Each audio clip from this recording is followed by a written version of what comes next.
Dear student, good morning.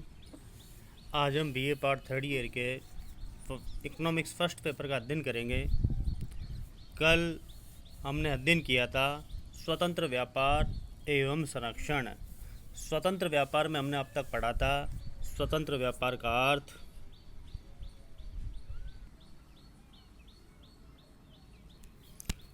स्वतंत्र व्यापार में हमने अब तक अध्ययन किया स्वतंत्र व्यापार का अर्थ, अंतर्राष्ट्रीय व्यापार की नीतियों के प्रकार। आज हम अध्ययन करेंगे स्वतंत्र व्यापार के पक्ष में तर्क। प्यारे विद्यार्थियों, कई बार इस पर प्रश्न भी आ जाता है 10 नंबर का, 4 नंबर का, कि स्वतंत्र व्यापार के पक्ष में तर्क दीजिए। तो हम स्वतंत्र व्यापार के पक्ष में क्या क्या तर्क है उसका अध्ययन करेंगे। इसमें सर्वप्रथम है आपके सामाजिक उत्पादन का अधिकतमकरण। सामाजिक उत्पादन का अधिकतमकरण। स्वतंत्र व्यापार के कारण प्रत्येक देश केवल उन्हीं वस्तुओं के उत्पादन में विशिष्टीकरण प्राप्त करने का प्रयास करता है जिनका उत्पादन करने के लिए ये सबसे अधिक अनुकूल अवस्था में होता है, और उन वस्तुओं का आयात करता है जिनके उत्पादन की लागत अधिक होती है। अर्थात सामाजिक उत्पादन का अधिकतमकरण का तात्पर्य है कि एक देश उस वस्तु का उत्पादन करेगा जिसके उत्पादन में उसे अधिकतम लाभ है, अर्थात जिसे विशिष्टीकरण प्राप्त है, और उस वस्तु का वह निर्यात करेगा। और जिस वस्तु के उत्पादन में उसे अधिक लागत आती है या हानि होती है, उस वस्तु का वह विदेश से आयात करेगा। नेक्स्ट है आयातित वस्तुओं के मूल्य में कमी। प्रोफेसर हेबलर यहाँ पर यह बताते हैं कि जब अंतर्राष्ट्रीय व्यापार होता है तो प्रतियोगिता बढ़ती है। प्रतियोगिता बढ़ने से नई नई टेक्नोलॉजी का आयात निर्यात होता है, और अंतर्राष्ट्रीय बाजार में एक फर्म, एक कंपनी अपने आप को बनाए रखने के लिए अपनी वस्तु की उत्पादन लागत कम रखती है। यदि उत्पादन लागत कम आएगी तो वस्तु की कीमत भी कम रहेगी। इससे उपभोक्ता को लाभ होगा क्योंकि उपभोक्ता को नीची कीमत पर वस्तु की प्राप्ति होगी। नेक्स्ट है प्रतियोगिता। जैसा अभी मैंने बताया कि स्वतंत्र व्यापार से प्रतियोगिता होने की निश्चितता के कारण उपभोक्ता उत्पादकों के एकाधिकारात्मक शोषण से सुरक्षित होता है। मानी स्वतंत्र व्यापार से उपभोक्ता का शोषण नहीं होता। क्यों नहीं होता? क्योंकि यदि कोई वस्तु देश के भीतर या घरेलू बाजार में ऊंची कीमत पर बेची जाती है तो उस वस्तु का दूसरे व्यापारी आयात करेंगे और उसको नीची कीमत पर बेचने की कोशिश करेंगे, जिससे उपभोक्ता को लाभ मिलेगा। नेक्स्ट है राष्ट्रीय आय में वृद्धि। स्वतंत्र व्यापार के पक्ष में दूसरा तर्क है राष्ट्रीय आय में वृद्धि। इसमें जब एक देश दूसरे देश को वस्तुओं और सेवाओं का निर्यात करता है तो बदले में उसको आय की प्राप्ति होती है, जिससे राष्ट्रीय आय में वृद्धि होती है। नेक्स्ट है बाजारों का विस्तार। मानी यदि जब दो देशों के बीच में व्यापार नहीं हो तो घरेलू बाजार तक ही वस्तुओं और सेवाओं का क्रय विक्रय सीमित हो जाता है, लेकिन अंतर्राष्ट्रीय बाजार से, स्वतंत्र व्यापार से यदि कोई देश किसी वस्तु का अति उत्पादन करता है और घरेलू बाजार में उसकी पूर्ण बिक्री नहीं हो पाती तो अधिशेष माल को या बचे हुए माल को वो विदेश में बेच सकता है, अर्थात बाजार का विस्तार होता है। नेक्स्ट है हानिकारक एकाधिकारों पर रोक। स्वतंत्र व्यापार प्रणाली में प्रत्येक साहसी को उत्पादन क्षेत्र में प्रवेश का अधिकार होता है। इसके परिणाम स्वरूप हानिकारक एकाधिकार पर रोक लग जाती है। हेबलर के अनुसार स्वतंत्र आयात एवं निर्यात के कारण अंतर्राष्ट्रीय व्यापार में संलग्न सभी देशों का लाभ होता है, क्योंकि इससे हानिकारक एकाधिकार की स्थापना पर रोक लगाई जाती है। नेक्स्ट है उत्पादन तकनीक में सुधार। उत्पादन तकनीक में सुधार। स्वतंत्र व्यापार के अंतर्गत घरेलू उत्पादकों को विदेशी उत्पादकों से प्रतियोगिता का सामना करना पड़ता है। जैसे अभी हमने ऊपर आपको बताया था कि जब दो देशों के बीच में व्यापार होता है तो प्रत्येक देश में ये होड़ होती है कि मेरे देश में बनी हुई वस्तु को ज़्यादा से ज़्यादा मात्रा में दूसरे देश में बेच सकूं, और वो वस्तु जब भी बिक पाएगी या बेच पाएंगे जब उसकी बाज़ार में कीमत कम होगी, और बाज़ार में कीमत जब भी कम होगी जब उसकी उत्पादन लागत कम आएगी। और उत्पादन लागत कम कब होगी? जब वो उच्च तकनीक से, अच्छी तकनीक से वस्तु का उत्पादन करेगा। नेक्स्ट है साधनों का इष्टतम उपयोग। स्वतंत्र व्यापार से विश्व के दुर्लभ साधनों के इष्टतम उपयोग के लिए अधिकाधिक अवसर प्राप्त होते हैं।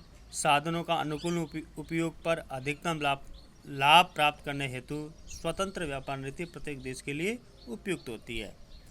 नेक्स्ट है स्वर्णमान प्रणाली के अनुकूल। स्वतंत्र व्यापार व्यवस्था पूर्ण रूप से स्वर्णमान प्रणाली के अनुकूल है। किसी भी अंतर्राष्ट्रीय मान की सफलता विभिन्न मुद्राओं के स्वतंत्र क्रय विक्रय पर निर्भर करती है। स्वतंत्र व्यापार की अनुपस्थिति में विभिन्न मुद्राओं का क्रय विक्रय आसानी से नहीं किया जा सकता। इस प्रकार राष्ट्रीय मुद्राओं की बहुउद्देशीय परिवर्तनशीलता आवश्यक रूप से स्वतंत्र व्यापार प्रणाली से गठबंधित है। अर्थात स्वतंत्र व्यापार से एक देश की मुद्रा को दूसरे देश की मुद्रा में परिवर्तित किया जा सकता है। समस्त राष्ट्रों के हितों की सुरक्षा। विश्व व्यापार से, अंतर्राष्ट्रीय व्यापार से सभी राष्ट्रों के हितों की सुरक्षा की जाती है। स्वतंत्र व्यापार से समस्त राष्ट्रों में आर्थिक हितों की पूर्णतः सुरक्षा होती है। युद्ध काल के कच्चे माल की अधिकता की समय बहुत तीव्र थी, परंतु बहुत से देशों जैसे इटली, जर्मनी, जापान में कच्चे माल की कमी थी। इन देशों ने हैव्स देशों के विपरीत हैव नॉट्स कहा जाता था। इसका कारण तीसरा की मंदी में स्वतंत्र व्यापार समाप्त हो गया तथा उसके स्थान पर द्विपक्षीय व्यापार समझौता प्रणाली के सामने आया। संपूर्ण व्यापार का ढांचा विपरीत हो गया। जर्मनी, इटली, जापान, अन्य हैव नॉट्स देशों ने कच्चे माल में संपन्न उपनिवेश का पुनर्वितरण का प्रश्न उठाया। समस्त राष्ट्रों के हितों की सुरक्षा मानी अंतर्राष्ट्रीय बाजार से विश्व व्यापार संगठन के द्वारा, WTO के द्वारा सभी राष्ट्रों के हितों की सुरक्षा की जाती है। नेक्स्ट है औद्योगिक विकास की प्रगति। व्यापार के अंतर्गत प्रत्येक देश या क्षेत्र दूसरे देश या क्षेत्र में उत्पन्न होने वाले कच्चे माल का उपयोग कर सकता है। मानी अंतर्राष्ट्रीय बाजार से औद्योगिक विकास को प्रगति मिलती है। पर एक देश में यदि कच्चा माल का उत्पादन होता है तो वो दूसरे देश को निर्यात कर सकता है, और यदि एक देश में मान लो मशीनों की कमी है, टेक्नोलॉजी की कमी है, तो जो देश टेक्नोलॉजी के रूप में संपन्न है वह उससे आयात करके अपने देश में कच्चे माल पर आधारित उद्योगों की स्थापना कर सकता है।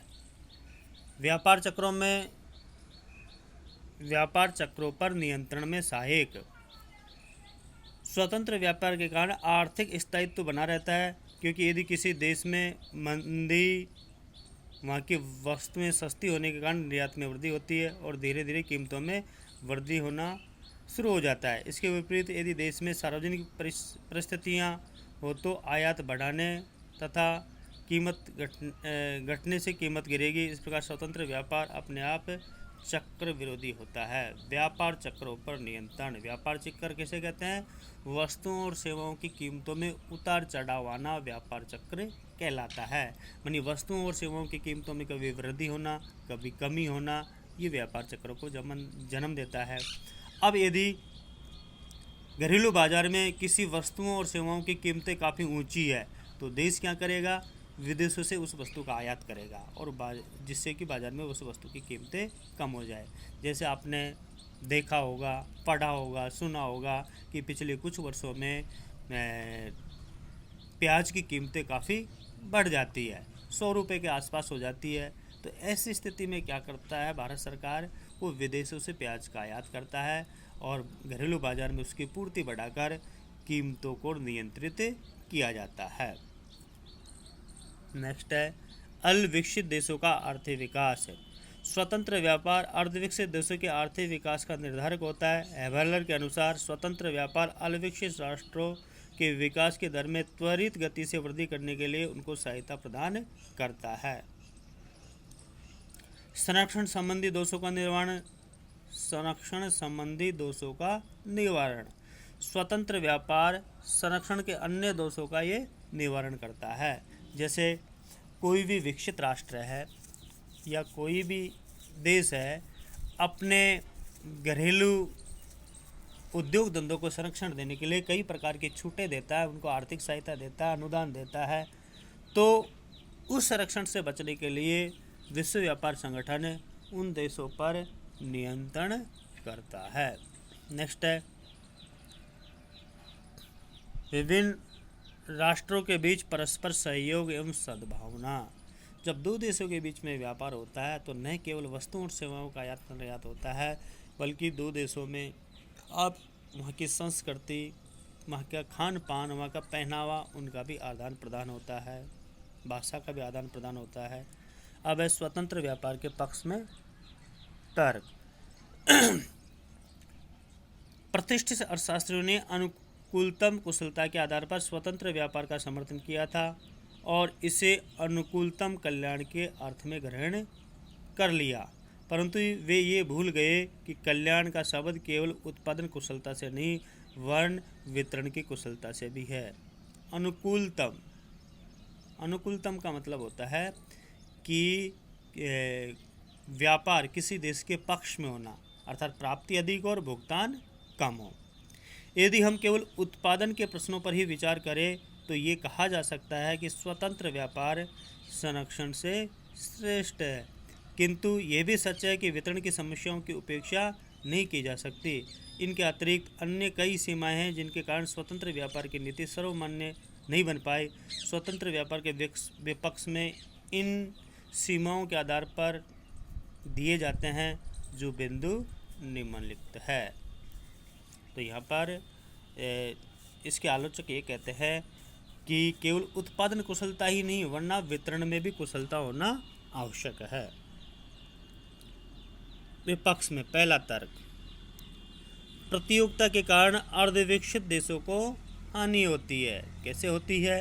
स्वतंत्र व्यापार के कारण अधिक हानि अर्धविकसित देशों को होती है जो कि विकसित देशों के साथ प्रतियोगिता नहीं कर पाते। जैसे स्वतंत्रता प्राप्ति के पूर्व भारत में ब्रिटिश सरकार द्वारा जो स्वतंत्र व्यापार अपनाया गया, उसके कारण देश में कुटीर उद्योगों का पतन हो गया, क्योंकि वे विदेशी मशीनों से निर्मित वस्तुओं से प्रतियोगिता नहीं कर पाते। यानी इससे सबसे ज़्यादा नुकसान अर्धविकसित देशों को होता है। क्यों?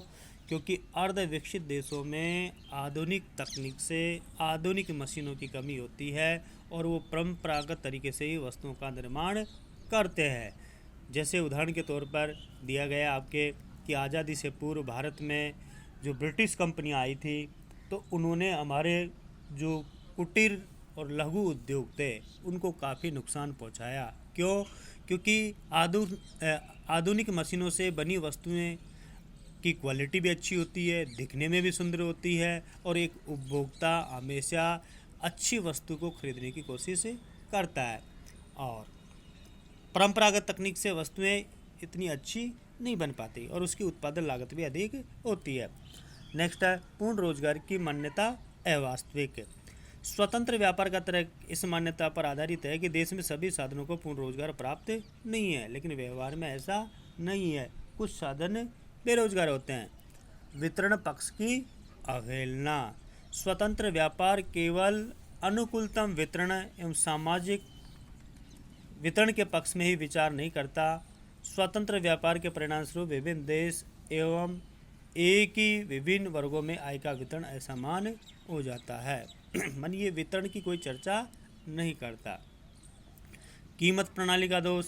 स्वतंत्र व्यापार ये मानकर चलता है कि कीमत प्रणाली कुशलता के साथ कार्य करती है और इसके कारण वस्तुओं की कीमतें प्रत्येक स्थान पर इस समान हो जाती है। इसके बाद अधिक विनिमय संभव नहीं होता। इसी के साथ ही कीमत प्रणाली से वस्तुओं की कीमतें उनकी सीमांत लागत के बराबर हो जाती है। पूर्ण प्रतियोगिता का अभाव। स्वतंत्र व्यापार पूर्ण प्रतियोगिता की मान्यता पर आधारित है, लेकिन व्यवहार में पूर्ण प्रतियोगिता नहीं पाई जाती है, वर्ण अपूर्ण प्रतियोगिता पाई जाती है। नेक्स्ट है स्वतंत्र व्यापार से गलाकाट प्रतियोगिता। स्वतंत्र व्यापार से गलाकाट प्रतियोगिता अपनाई जाती है जिसमें अपने निर्यात को वृद्धि करने के लिए देश राशि पातन का सहारा लेता है। राशि पातन, डंपिंग, जैसे कई बार प्रश्न आ जाता है दो नंबर का कि राशि पातन से क्या तात्पर्य है, डंपिंग क्या है। तो राशि पातन होता है कि एक देश जानबूझकर अपनी वस्तु का निर्यात बढ़ाने के लिए विदेशी बाजार में घरेलू बाजार से नीची कीमत पर वस्तु बेचता है, तो उसको राशि पातन कहते हैं। एक बार मैं फिर आपको बोल रहा हूँ, राशि पातन से तात्पर्य है कि एक देश जानबूझकर विदेशी बाजार में घरेलू बाजार की तुलना में नीची कीमत पर वस्तु को बेचता है, तो उसे राशि पातन कहते हैं। मानी घरेलू बाजार में तो ऊंची कीमत पर वस्तु को बेचता है और विदेशी बाजार में नीची कीमत पर वस्तु को बेचता है। उसका मुख्य उद्देश्य ये होता है विदेशी बाजार में नीची कीमत पर वस्तु को बेचने का कि विदेशी बाजार में अपनी पैठ बनाना, और एक बार पैठ बन जाए तो धीरे धीरे वह वस्तु की कीमत बढ़ाना शुरू कर देता है। और नीची कीमत पर जब वस्तु बेचेगा तो दूसरी कंपनियां अपने आप ही प्रतियोगिता से बाहर हो जाएगी। राजनीतिक हस्तक्षेप।